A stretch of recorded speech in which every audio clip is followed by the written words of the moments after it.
Okay, in the last video we were getting error because I made a very silly mistake there. Again, a syntax mistake inside RCB adapter class. We don't need to pass new user here. We just have to get an item from array list at the position, and we'll pass that in a user object. That's it. Now if we run our application, it will run perfectly. Let's see data, and as you can see, it's showing us data perfectly, right?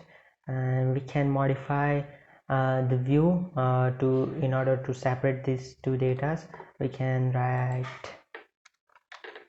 view, and it will be match parent, height will be 1 dp, and background color will be black. Sorry, it should be 000.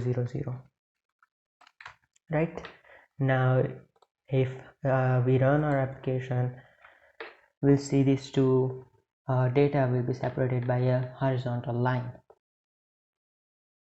See data right there. So this is how you show data in recycler view basically.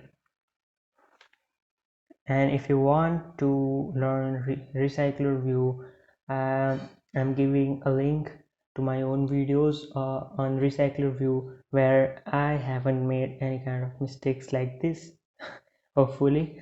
So you can go and check out those videos as well, right? So that's it for this video. In the next video we'll update these values from recycler view, and we'll try to delete them as well if we have time in that one single video.